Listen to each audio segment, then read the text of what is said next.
Ассаламуғалейкум, құрметті достар. Бүгін біз Абулхайыр деген қандасымызбен екінші видео түсіретін боламыз. Бізде негізгі видео болады. Оған қоса осы видеода саламыз YouTube-қа. Бұл видеода Абулхайыр туралы, спорт туралы көп айтатын боламыз. Оған қоса Алматының плюс-минустері де кішкене талқылаймыз бұл видеода. Абулхайыр, ассаламуғалейкум. Алейкум ассалам. Қалыңыз қалай негізінде? Шүкір, аман есен, жақсы. Абулхайыр, сіз бүгін спорттық киімінде келдіңіз. Бұл не себептен? Сол спортпен айналысқаннан кейін, сол осындай площадкаларда кішкене жаттығу жасаймын. Жаңа жүгіруден келдім. Сол үшін сол спортивный киіммен түсіретін болдық. Негізінде сіз маған айттыңыз, өткенде сіз мына Алматыға келген кезде көп жүгіруді бастадыңыз. Бұл не себептен болды? Негізі мен Алматыда емес, мен Алматыдан көшкеннің алдында мен Сарытауда жүгіруді бастадым, бірақ ондай прям спортсмен боламын деп ойламаппын. Сосын менің бір інім келіп мені шақырған, жартылай марафон жүгіреміз деп шақырып қойған мені. Мен Сарытауда былтыр июнь айында, 4-ші июньда бірінші сол жартылай марафон жүгіріп келдім. Содан кейін уже басталып кетті да. Содан кейін күзде мен Алматы марафон, жартылай марафон жүгіріп келдім. Содан кейін бірінші қаңтарда толық марафон жүгіріп келдім. Тонран жүгірдім. Енді Тенгри ультра 50 шақырым жүгіріп келдім. Сол үшін кішкене сол енді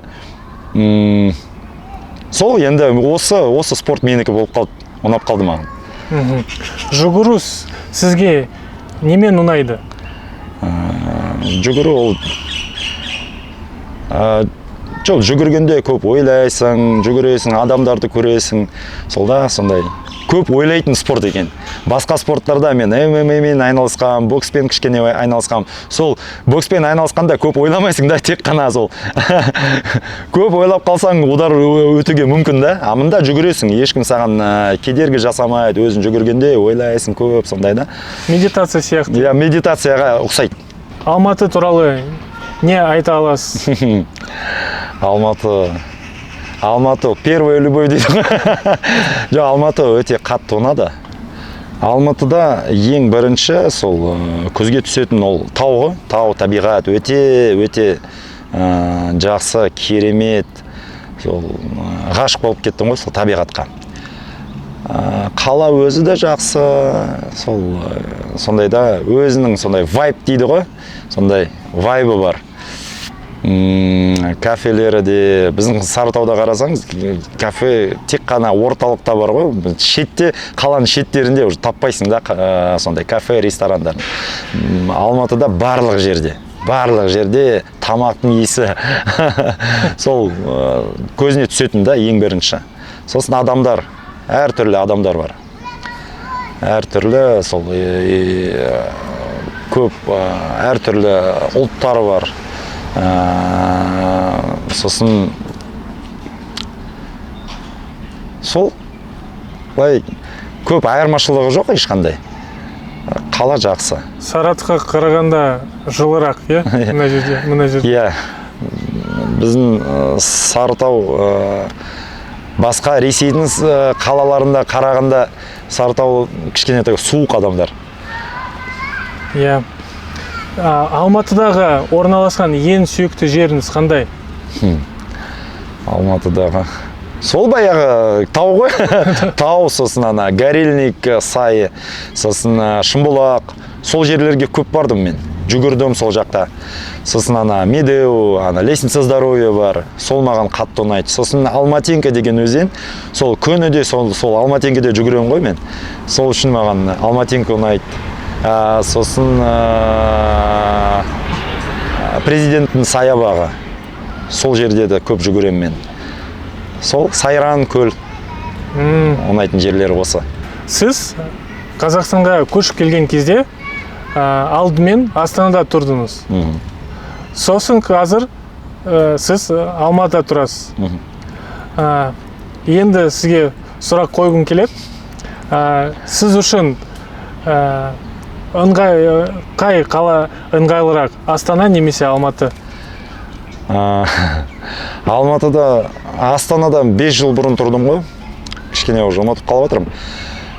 Астана қала өзі жаңа салып қойған қала ғой, әдемі, керемет, маған ұнады. Бірақ табиғаты кішкене сол айтпай қойын.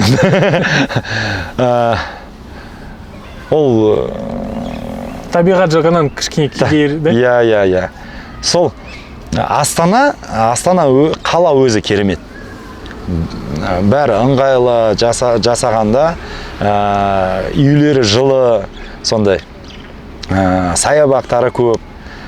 Мұнда Алматыда сол табиғат басқаша ғой, тау, өзен, сондай табиғат жағынан жақсы. Именно Алматы табиғат жағынан жақсы. Астананың плюстері айта аласыз ба? Астананың ба? Шыны керек, ұмытып қалдым уже. Астана. Кептеліс жоқ, е? Ну, Алматыға қарағанда. Менде қазір машинам жоқ, сол үшін мен кептеліске вообще мән бермеймін. Жаңа салған үйлер көп. Жаңа салған үйлер әдемі, керемет. Үйлеріне де қарасаң вообще стильдері басқаша ғой. Нагус өзені де бар. Астанада. Қандай?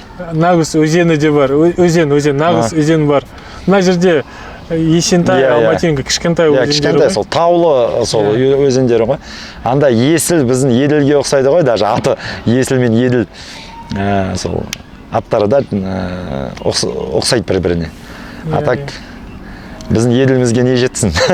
Еділді, шыны керек, Еділді сағынып қалдым.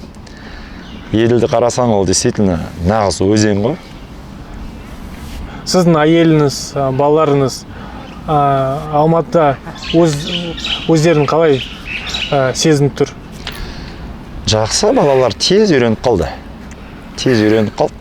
Алматыдан ешқайда кетпейміз деп айтады өздері. Алдында бір балам айтқан еді, сол қайтайық ауылға, Сарытауға қайтайық деп, қазір осы әңгімені қойды. Үйреніп қалды, жақсы.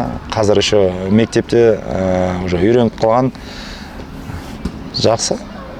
Ешқайда барғымыз келмейді, шыны керек. Ұнап қалғанымыз. Алматыда қай микрорайонда тұрасыз? Алматыда келгенде 3-ші шағын ауданда тұрдық. Қазір 4-ші. Абай сайын, е? Абай Алтынсаринада қазір тұрамыз. Абай Алтынсарин. Күшті екен. Мені сүйікті микрорайон осы, Абай Алтынсарина. Кейбіреулер айтатын да, мен Абай правда деп айтады, мен әдейі Абай Алтынсарина деймін да.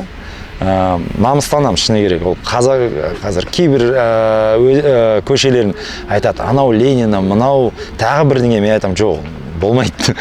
Абай Алтынсаринадан мен тұрам. Ленин кезі өтіп кеткен. Ленин кезі кетіп қалған уже, келмейді. Оралмайды уже ешқашан, Аллаға шүкір. Мен естігенім, кітап жазудасыз. Бұл кітап не туралы? Ол кітап, қысқаша айтсам, ол Ресей туып өскен қазақтарының оқиғасы. Қалай олар тәрбие алған,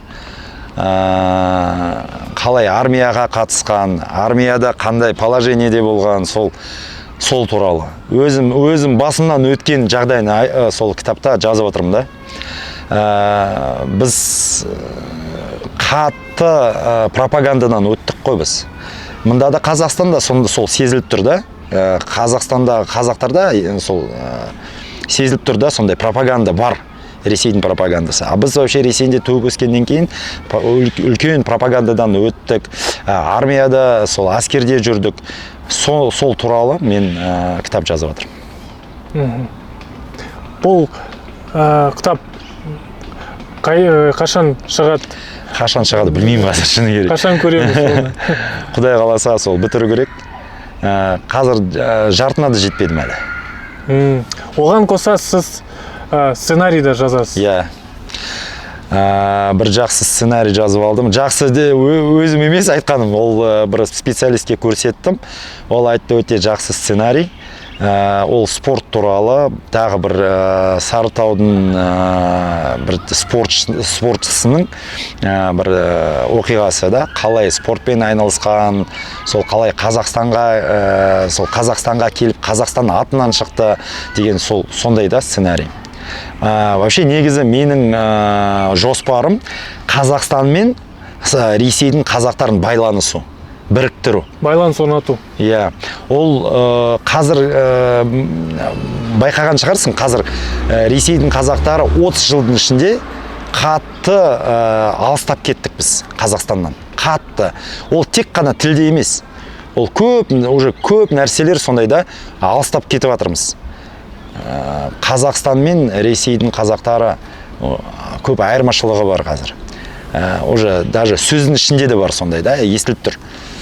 Сол үшін мен қазір сол Ресейдің қазақтары, Ресейдің болғанда Волгоград, Астрахань, Сарытау ғой біздің жақ, Орынбор, сосын Қазақстанның қазақтарын біріктіру, кішкене бас қосу, сол менің жоспарым сондай. Негізінде қазіргі Ресейдегі тұратын қазақтардың жағдайы қандай сіздің ойыңызша? Жағдайлары шыны керек, экономика жағынан, ақша жағынан, жағдай жағынан жаман емес. Қазір біздің Сарытаудың, Волгоградтың қазақтары өте жақсы дамытып жатыр. Көп бизнесмендер арасында бар, специалисттер бар, ол бар. Қанша дәрігерлер бар, қазақтар дамытып жатыр. Жақсы білім алады. Бірақ өмір деген тек осы емес қой, ол жандығы болу керек, сол патриотик сезім болу керек, сосын ана тіліміз болу керек. Ана тілімізден айырылып қалдық, өзің білесің. Ана тілімізден айырылып қалдық, уже жастар көбісі ана тілде сөйлемейді. Сосын ұлтқа сол жанашырлығы жоқ. Сол бірінші соны ойлап отырмын да,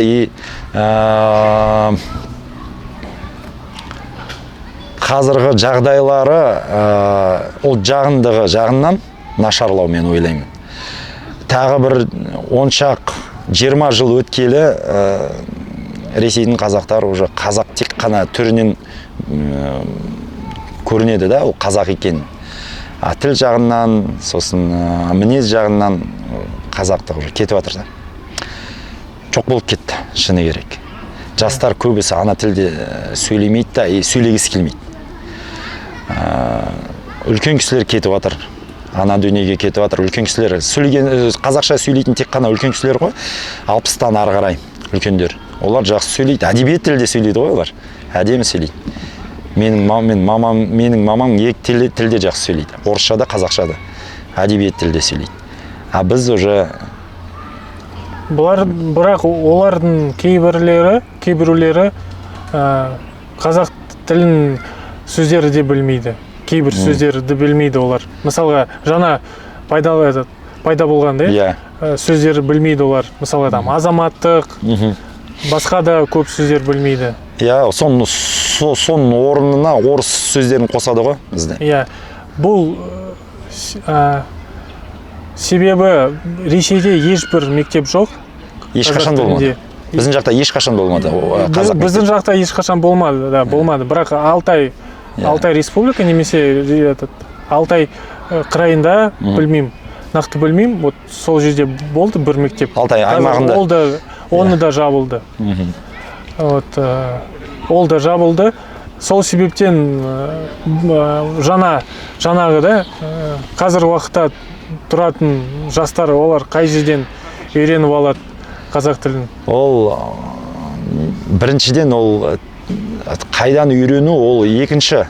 Біріншіде ол патриоттық сезімі. Сөйлегің келсе, үйренгің келсе. Қазір интернет бар. Интернет арқылы қазір көп нәрсеге үйренуге болады. Бірақ сол сөйлегісі келмейді. Сол ең бірінші проблема сол.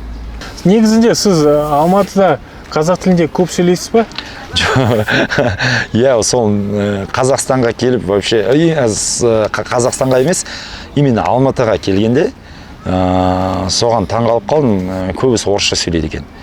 Мүмкін мен сондай микрорайонға байланысты. Да, біздің жақта именно микроштарда орыстар көп тұрады. Көп орыстар тұрады. Сосын мен тауларға жүргенде, сол тауға баратын адамдар көбісі орысша сөйлейді. Өйткені анда орыстар көп жүреді. Тауда көп орыстар жүреді, қазақтар аз. Қазақтар сондайда топтарға мен кірдім. Көбісі орыстар, и орыстар мен қазақтар орысша сөйлейді. Өздері қазақша жақсы біледі. Мен олармен әдейі қазақша сөйлеймін. Оларға айтам да, мен Қазақстанға не үшін келдім? Ана тілін ұмытпау үшін келдім. Менімен қазақша сөйлеңдер. Олар сонда айтады, жақсы қазақша сөйлейік деп бастайды. А так орысша сөйлейді көбісі. Ол кейбір адамдар мен акцент естіген кезде менімен орысша сөйлеуге тырысады. Бірақ мен керісінше қазақ тілінде сөйлесем олармен. Кейде. Ұялмау керек, сөйлеу керек. Бізде акцент бар, әрине. Сізде жоқ әрине акцентіңіз. Бірақ менде бар қатты акцентім, бірақ мен бәрібір қазақ тілінде сөйлеуге тырысамын, себебі мен подписчиктерім, көрермендерім маған күнде жазады, сен қашан қазақша сөйлей бастадың, қашан қазақша сөйлей бастадың. Мне бастадым, уақыт келді. Енді сенің көрермендерің айтпаса, мынау не деген кринж, Ресейден келген екі қазақ дұрыс сөйлей алмайды қазақша деп. Дұрыс сөйлейміз ғой. Кішкене қателігім көп, әрине мен қазақ тілінде. Екеумізде де бар. Бірақ көруге болады ғой. Негізінде менің сүйікті сөзім Сарытау, Алматы мен қазақ тілінің айырмашылығы бар ма? Иә, айырмашылықтары бар. Тек қана Сарытау емес, ол Батыс Қазақстанның, бізде Батыс Қазақстанға жақын ғой, бізде. Біз сөйлейміз Оралша ма, сол Атырауға жақын, сондай, бізде кішкене сондай да тілдеріміз. Сосын мектеп болмағасын ба, сол себептен бізде көп сөздерді біз дұрыс емес айтамыз. Мен оны айтпай қояйын қандай сөздері, бірақ бар. Соны мен байқадым, Қазақстанға келгесін мен соны байқадым да, дұрыс емес айтып атқанымызда. Енді мен сол қазақша оқуды бастадым. Кітаптарын қазақша оқимын, и содан уже көрініп отыр да, қалай біз сол бізде Сарытауда тіліміз өзгеріп кетіпті, сол қателеріміз көп. Сол. Мысал келтіре аласыз ба? Қандай сөздер басқаша қолданылады? Қандай сөздер? Мысалға сіз айттыңыз ғой, мысалға Жариком алла демейді мына жерде. Жоқ, ол Жариком алла, ол кішкене қалай айтсам болады, ол арабтың сөзі ғой негізі. Ярхамук Аллах деген сөзді Жариком алла дейміз. Ол дінге байланысты өте бізді Сарытаудың қазақтары сондай дінге бекем болған. Қатты ұстаған. Сол үшін бізде де аттарымызға, қазақтың аттарымызға қарасақ, біздің Сарытаудың қазақтарының көбісі аттары дінден алынған да. Бізде Абдулла деген, Хайрулла деген, Қалидулла деген аттарымыз сондай. Сосын Али әр аттың қалай айтсам болады, көп аттардың Али деген сөз бар. Аты. Мысалы, Қуаныш Қали, Айдын Қали деген да, сол Али қосады да, Али сахабдың атын қосады. Сол дінге байланысты. Атак сөздер қандай? Бізде мысалы, рұқсат деген сөзді, өзің білесің, рұқсат деген сөзді лұқсат деп айтады бізде.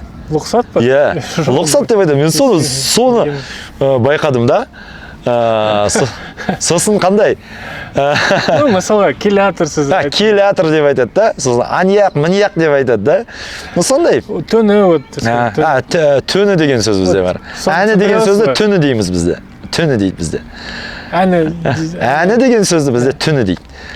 Сосын қандай сөздер? Инкал деген сөзі бар. Инкал, иә, ол ноғайлар мен Кавказдан келген сөз ба, сол хинкал деген сөзді инкал дейді бізде. Бірақ мен жас кезінде, есімде бар, жас кезінде бізде просто ас деді оны. Інкәлді деп ас деген. Ас, сосын інкәл ана жайманы інкәл деген. Қазір уақытта блюдо сияқты. Қазір бізге бешбармақ деген сөз келіп қалды бізде. Қазір естіледі да, сол жастар бешбармақ деп айтады, беш деп айтады. Сөз түсіндім. Басқа сөздер жоқ па? Сөздер көп, ақа деген сөз бар бізде. Ақа, мұнда ондай сөз жоқ па, ақа деп айтады. Сол ақа деген сөзінің орнына Шымкентте естім, олар көке деп айтады. А бізде аға деген ол аға, сенің ағаңда, үлкен кісілерді сенің әкесімен қатар, соларды ақа дейміз. Ол мұнда Қазақстанда ешбір жерде соны естімеппін. Тек қана біздің жақта Волгоград, Сарытау ақа деп айтамыз. Сол. Артурды білесіз ба, Артур Нұрмұхамбет? Иә, менің інім ғой, ол Беріш бауырым. Менің досым. Ол маған айтты, бірнеше сөздер жазды маған. Мысық орнына мышық дейді. Иә. Сол бар ғой? Иә. Менің естігенім сол Кавказда тұрған ноғайларда сол айтады. Мышық. Сосын Шымкентте де мышық дейді. Жалғыз орнына жаңғыз дейді. Кейбіреулері... Менің де әжем солай дейді. Барлығы емес. Кейбіреулері жаңғыз деп айтады, кейбіреулері жалғыз деп айтады. Сондай. Қодаги орнына қодағай дейді. Құдағай. Құдағай бізде құдағай дейді. Құдағи маған вообще әлі де сол ыңғайсыз да, мен айта алмаймын. Құдағи деп тілім келмейді. Бізде құдағай деп айтады ғой. Бутике, бүйрек орнына бутике дейді. Иә, сол бір сондай. Мен Астанада тұрғанда тренер болып жұмыс жасадым ғой, мен фитнес-тренер. Сол бір клиентпен әңгіме шықты. И ол айтады да, мен айтам, бөтекең деп, бөтекең ауырып тұрма деп десем, ол маған, короче, былай қарап тұр ғой, не ол деп, не деген бөтеке, бөтеке, ол айтады, мен білмеймін, не ол. Почка десем, ол бүйрік қой дейді.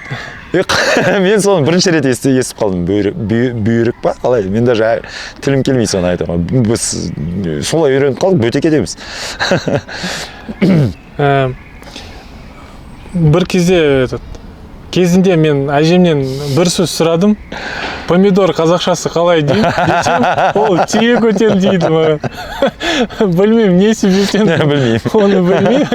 Бірақ осылай айтам. Білмеймін қайдан келген сөз ол, тие көтен деп. Сосын бұты ашық дейді.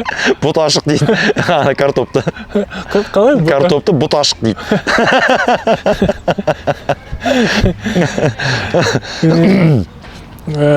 Тағы не айтамыз? Ысы айттыңыз ғой, ысы дейміз. Ысы, ыстықтың орнына ысы дейміз. Ол біздің батыста, бүкіл батыста солай айтады, ысы деп айтады. Сосын не? Жақсы онда жетеді бізге. Ал айдың аттары басқаша ма? Басқаша айтады ма? Айдың аттарын қазір бізде қазақшаны оны айтпайды ғой. Айтпайды. Мұнда да естідім көбісі. Сентябрь деп айтады, сентябрь айында. Біз жақта тәте демейді, тәте сөз. Бізде тәте ер адамдарға дейміз ғой, тәте. Әкеңнің інілерін тәте дейміз. Бәше? Мен шын айтсам, мен көп араласпадым негізінде вообще. Көп қазақтармен араласпадым. Мен әжем, атаммен ғана сосын біздің ауылымызда тұратын қазақтармен араласқанмын бала кезінде. Сондай сөздерін вообще естімедім ме? Шымкентте көбісі соны қолдайды. Тәте ер адамдарға тәте дейді. Сол әкеңнің інісі тәте. Мен солай естігем, ол айтады да, кім балаларды тәрбиелейтін адамды тәте дейді. Мысалы, әкеңнің інілері сені тәрбиелесе, сен оны тәте дейсің. Мұнда дейді, Алматыда, Астанада балаларды тәрбиелейтін әйел адамдар болған шығар, сол үшін тәте оларды әйел адамдарға тәте дейді. Солай естіген, білмеймін. Тағы бір сұрағым бар сізге. Не былай қарасам, мен Ресейдегі тұратын көп қазақтарды танимын, білем. Сіздің құрдастарыңызда таним, білем. олар шын айтсам қазақ тілін білмейді. Көбісі. Сіздің қазақшаңыз басқа Ресейдің қазақтарға қарағанда өте жоғары деңгейінде. Бұл неге байланысты? Ол ауылыма байланысты. Мен ауылда туып өскенмін. Совхозда емес, совхоздың отделениесі бар ғой, сол Советский Союздың кезінде солай болды. 30 үйлі бір ауыл тұрған, қазір сол ауыл жоқ. Бір үй қалды. 2 адам тұрады. Сол ауылда кілең қазақтар тұрған. Кілең қазақтар, сол бізде барлығы қазақша болған, барлығы қазақша сөйлеген, қазақша, сол бізді қазақша тәрбиелеген. Салт, дәстүр, тіл жағынан бізде өте жақсы. Совхозға қарағанда өте жоғары болды біздің жақта. Мысалы, менің інілерім, олар совхозда өскен. Олар ана тілін білмейді. Сосын бір күні біз бір нағаш жағынан бір інім бар, Ғазинур деген жігіт. Сонымен сөйлесіп отырмыз. Ол айтады да, наурыз бастағанда дейді, наурыздың басында масленица деген мейрам бар бізде деп айтады. Мен айтамын, мен ондай мейрамды ешқашан қатыспадым десем, ол айтады, қалай қатыспадың, болды ғой мейрам осылай деп, ана бір чучело бір соны жағып жібереміз деп да, сосын ана атпен шабамыз, ана атшанамен. Сол орысша өткізеді ғой сол мейрамды. Мен сол мейрамдарға ешқашан қатыспадым. Оған айтамын, мен не үшін қатыспадым? Ол айтады, сен ауылда туып өскенсің ғой дейді. Сендердің ауылда ондай мейрам болмаған дейді. Мен сонда ойлап қалдым да, иә, дұрыс. Олар 8 наурызда сол масленица өткізгенде, біз 14-15 наурызда бізде көріс айт болған. Бізге ең сүйікті мейрам сол көріс айт болған. Вообще білмедік та, сондай масленица не екенін, біз вообще қатыспадық ешқашан. Бізде көрісі айт, соны вообще күтті, көрісу, таңнан тұрасың, бүкіл ауылды айналып, көрісесің, аннан бауырсақ, кәмпит алып келесің, сол ең сүйікті мейрам осы болды бізде. Сол үшін ана тілімізде кішкене, мен айтпаймын, мен жақсы білем деп, бірақ кішкене білем, сөйлеймін. Ол нағыз қазақи ауыл болған. Бізде көп сондай сол қонақтық өткізетін еді, сондай да, қалай айтсам болады. Бізде өзге мейрамдар тек қана Новый год болған ғой, жаңа жылды өткіздік. Сол клубта, сосын мектепте болған. Так ауылда тек қана қазақ мейрамдар болған. Бізде айт намаздарын өткізген, сосын сол көрісу, сосын сондай да қонақтықтарын өткізген. Барлығы қазақша. Біз үстелде деген тек қана сол 2000 жылдан бастадық. Бұрын ешқашан қонақ келген, қанша болса да сол қонақ келгенде, жай ғана просто жолдан келген қонақ, сол дастарханды полға жаятын едік. Сол жерге жаямыз, қазақша қонақтық күтетін едік. Қазір сол қалды, тек үлкен кісілер келгенде, үлкен қонақтар, құдалар келгенде, ол қалай айтсам болады, ол үлкен құрмет. Жерге дастархан жаямыз, бешбармақта сол іңкәлді алып келеміз, қойдың басын ұстатамыз да, сол үлкен құрмет біз көрсетеміз. Солай дастарханды жерге жайып. Үстелге отырғызу ол бізде дурной тон болған. Күшті екен. Негізінде сіз бұрыннан бері сіз қазақ тарихын оқып жатсыз. Сол себептен сізден сұрағым келеді. Қазақ тарихымыздан ең қызықты факт сіз үшін қандай? 3 ең қызық факт. Қазақ.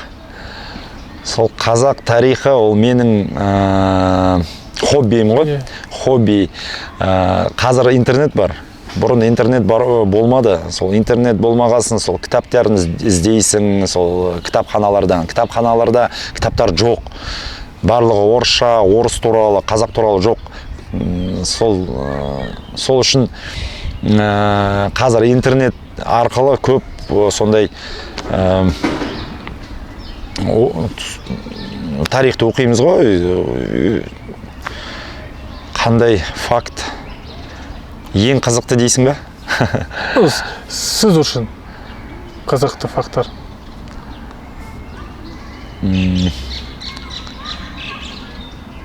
Асықпай. Қазір мен ойланып айтайын да. Көп нәрселер вообще ең қызықты маған қазір да. Әр уақытта қалай мен этаппен өттім да. Бұрын ең сүйікті, ең сондай жақсы көретін ол именно Шыңғысхан туралы. Көп соны оқыдым да. Ешқашан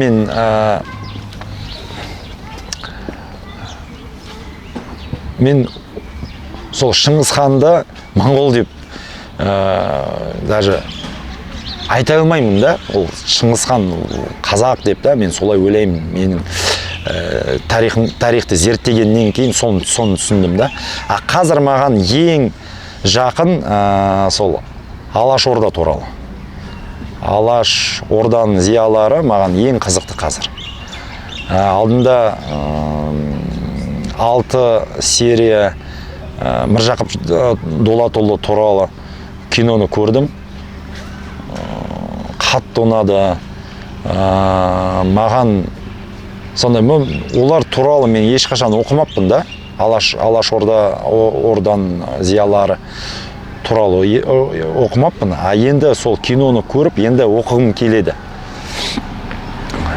Сол Міржақып Дулатұлы қатты ұнап қалды да, сондай адамда. Шал өлеңдерін жазған.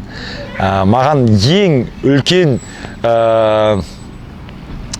қалай комплимент жасаған менің інім Ғазинур. Сол киноны көріп маған айтты да, сен Сарытаудың Міржақып Дулатысың деп айтты маған. Шыны керек да, көзіме жас келіп қалды. Сондай комплиментті мен ешқашан естімеппін да. Қатты ұнап қалды да. Мені сондай кісіге қалай айтады? Сравнение да еткенде соған да қатты жылағым келіп қалды. Сол ең қызықты маған қазір сол Алаш туралы, Алаш Орда туралы. Сіз Қазақстанның солтүстігіне көшіп келгіңіз келмей ме? Солтүстігіне көшкім келмейді, бірақ барғым келеді. Маған Астана қатты ұнайды. Астана ұнайды. Сосын Астанада достарым тұрады. Сосын Павлодар облысында досым тұрады. Соған барып келгім келеді. Так тұрғым келмейді. Осы таулардан ешқайда көшкім келмейді. Ресейге барғыңыз келе ме? Иә, әрине. Ресей деп айтуға намыстанам. Сол еліміз ғой ол. Еділге барғым келеді. Еділдің қазақ болғасын, Еділ ең сүйікті өзен Еділ ғой. Еділді сағынып қалдым. Сосын Сарытау деген қаламыз, ол негізі жақсы қала ғой. Қазақтар көп тұрады. Сосын жас кезім анда өтті. Шыны керек сағынам. Бірақ Қазақстаннан Ресейге қайтқым келмейді, оралғым келмейді. Жақсы, онда Абулхайыр ағай, рахмет сізге біздің видеомызға қатысқаныңыз үшін. Мен өте қуаныштымын сіздің келгеніңізге. Рахмет. Алматыға. Енді Алматыда Сараттың қазақтары көбейе берсін. Мына жерде өте көп Сараттан көшіп келген қазақтар. Бүкіл Ресейдің қазақтары осы жаққа көшіп келсе екен жақсы болар еді. Мен оларға қатты жаным ашиды. Тағы бір 10-20 жыл өткелі олар қазақтарға уже жақын болмайды да, уже алыстап кетеді. Сол барлығы бер жаққа көшіп келсе жақсы болар еді. Еліміз бар, жеріміз бар, елімізге не жетсін? Сол оларды тартам мен бер қарай, айтам да, көшіңдер, жігіттер. Жақсы, мейлі, түсінікті, ол біздің жеріміз, ата-бабаларымыздың жері, ата-бабаларымыздың жатыранда. Сол туысқандарымыз анда тұрады, бірақ балаларымызды Қазақстанда өсіру керек, тәрбиелеуіміз керек, қазақша. Шақырғанына рахмет. Айбар болды. Все, рахмет. Жақсы, онда лайк басыңыз, астында комментарий жазыңыз, Абулхайырге сәлем айтыңыз комментарийімізді. Рахмет сізге біздің видеомызды қарағаныңыз үшін. Баршаңызға сау болыңыз. Сау болыңыз.